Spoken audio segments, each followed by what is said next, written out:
Je m'appelle Sylvia. J'ai fait demain 29 ans. 29, oui. Demain.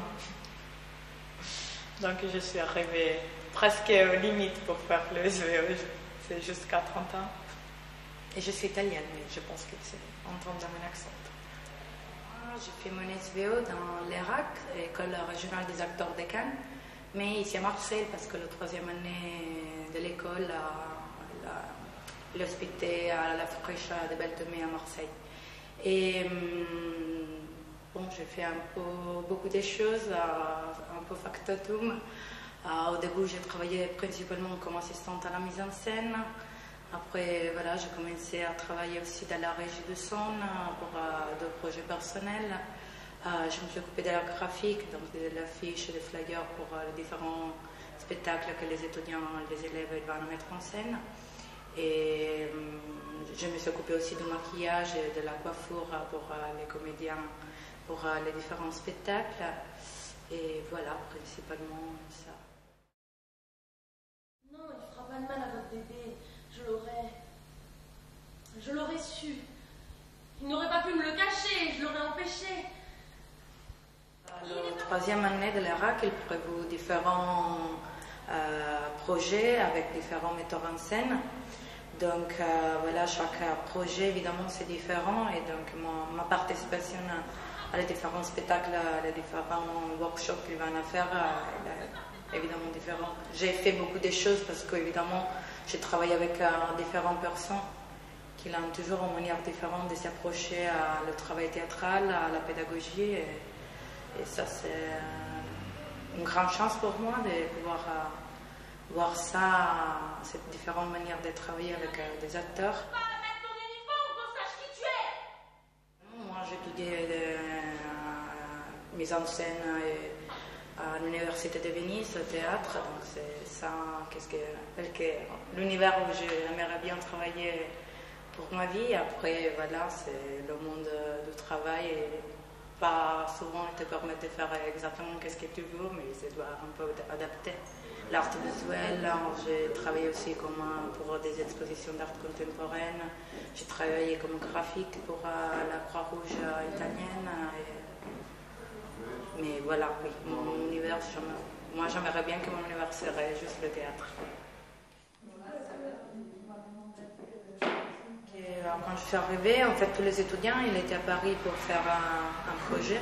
Donc, moi, j'ai travaillé un peu, j'ai aidé un peu l'administratrice Émilie. Et voilà, j'ai profité dès le premier mois pour m'orienter un peu dans Marseille, dans l'école. Et après, pour le fait que plus ou moins chaque mois et demi, il va changer complètement le projet, il va changer le metteur en scène et tout. Donc moi, chaque fois, je dois trouver ma place dans le nouveau projet. J'ai jamais étudié français à l'école, malheureusement. Et j'avais fait dans le 2007 un mois de stage à l'Opéra de Nice.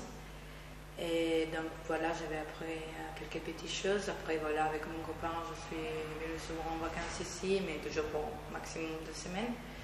Et donc non, j'ai parlé presque rien de français quand je suis arrivée ici. Et je pense que le plus fatigant, c'est de suivre les répétitions de 10 heures consécutives de français.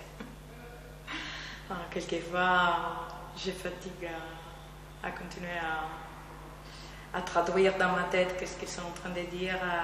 C'est ça là. Un peu plus fatigant, c'est toujours un peu le problème de la langue. Il disait qu'il y avait des types abominables qui se promenaient dans le coin. Avec 2 gosses dans la maison, il faut faire attention. Le domaine de la culture en France, c'est tenu plus en compte qu'en Italie. C'est bizarre, mais une des motivations, c'est que toutes les fois que je suis venue en France, quand quelqu'un me demande qu'est-ce que tu fais de travail, je réponds de théâtre. Je dis, ah, ok, ça va. En Italie, toutes les fois, elle me répond, oui, d'accord, théâtre, mais de travail, qu'est-ce que tu fais? Un conseil que je donne, c'est de chercher un SVO dans une grande ville et pas dans un petit village. Parce que peut-être que le projet où ils vont travailler, c'est pas trop intéressant. En plus, ils se vont trouver dans un petit village, dans un pays étranger. il peut devenir un peu difficile de le supporter. Donc voilà, de choisir une très belle ville comme Marseille et d'oser de se mettre en jeu, d'essayer, de prendre ce risque. En fait, c'est intéressant, il donne beaucoup de liberté et aussi sérieux, c'est quand même des horaires, une organisation de travail professionnel. Donc, c'est bien de s'habituer à avoir des horaires précis, de travailler 5 ou 6 jours chaque semaine pour 9 mois. Moi, je n'avais pas du tout l'habitude de ça.